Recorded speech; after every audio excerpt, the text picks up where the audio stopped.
Berbisnis dan berwisata pastinya memerlukan alat transportasi untuk berkembang. Dan ketika dipajaki dengan PCR, mendadak ekstra uang keluar harus dikeluarkan untuk mereka yang melakukan wisata atau melakukan perjalanan bisnis. Hal ini membuat banyak orang jadi malas berpergian dan membuat wisata serta berkembangnya bisnis di banyak daerah menurun tajam. Maka orang mulai melirik dan mencurigai bahwa kebijakan PCR sebagai akal-akalan mencari cuan telah dilakukan oleh pejabat dan pebisnis berkolaborasi bersama membuat kebijakan untuk ngerjain rakyat demi untung cuan yang besar. Kemudian keputusannya pun dilanjutkan dengan terus mempertahankan level PPKM di atas 2 sehingga semua moda transportasi akan di-PCR-kan. Mantap sekali dah kebijakannya. Cantik. Dibungkus fakta-fakta mengerikan akan ada gelombang ketiga, masih rawan karena rakyat belum vaksin semua, dan info lain sebagainya yang membuat PPKM siaga merah. Awalnya PCR buat mereka yang merasakan ada masalah kesehatan untuk dites. Sekarang semua orang yang sehat dicarikan cara agar dites PCR. Kalau perlu,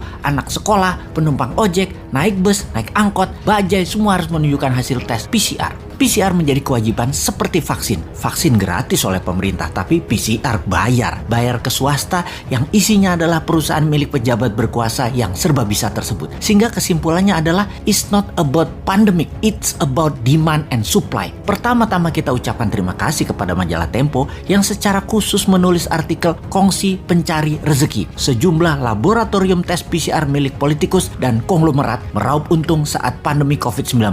Demikian teasernya. Kita bahas faktanya. Seorang Menko merangkap jabatan sebagai koordinator PPKM, dia pucuk pimpinan dalam hal kebijakan COVID-19 dan investasi. Lalu seorang Menteri BUMN merangkap ketua tim penanganan COVID-19 dan pemulihan ekonomi nasional. Menteri Kesehatannya bekas wakil Menteri BUMN. Menteri itu ternyata ada kaitannya dengan PT Genomics Solidaritas Indonesia. Unit usaha PT itu adalah GSI Lab yang jualannya segala jenis tes COVID-19.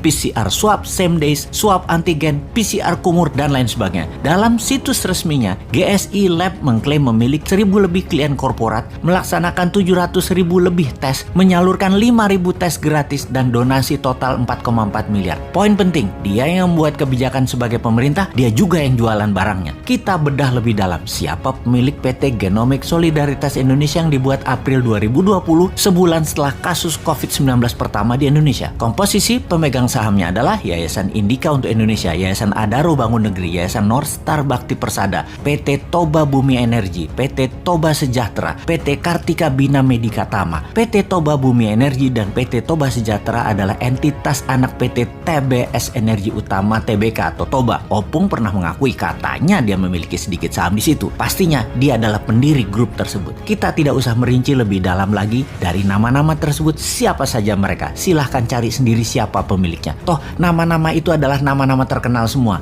Oke, kita semua yakin bahwa Anda semua pasti sudah paham siapa mereka yang bermain dengan kebijakan dan meraup untung dari bisnis PCR tersebut. Itu semua jelas bisnis. Badan hukumnya saja PT. Tujuan PT adalah satu, yaitu laba. Ingat, bukan masalah orang dilarang berbisnis, tapi lihat dulu posisi siapa yang berbisnis. Sangat tidak bermoral menjadikan jabatan publik sebagai pintu masuk untuk berbisnis, memanfaatkan masa pandemi yang menyusahkan rakyat untuk menumpuk cuan. Di sisi lain, masyarakat berusaha dijejali dengan segudang prestasi seperti Indonesia menjadi pemimpin G20 atau prestasi apapun juga agar informasi benar yang memanfaatkan jabatan dan peraturan yang memaksa rakyat jadi pasar tidak ada yang peduli dan dianggap salah. Kita kembali ke intinya. Bisnis tes PCR ini adalah skandal di pemerintahan saat ini yang sangat memalukan. Sayangnya, menyeret hal ini untuk menjadi perkara hukum sepanjang pemimpin tertingginya masih polos seperti saat ini sangatlah sulit. Jadi, ya mari kita berpikir bagaimana caranya agar kekuatan moral masyarakat tersadarkan. Bukan menganggap informasi seperti ini adalah nyinyir anti pemimpin yang sangat baik dan berprestasi tadi. Bukan, tetapi masyarakat harus sadar dan membangun kekuatan bagaimana membendung kuasa-kuasa jahat yang selalu berhasil bersembunyi di balik wajah baik itu.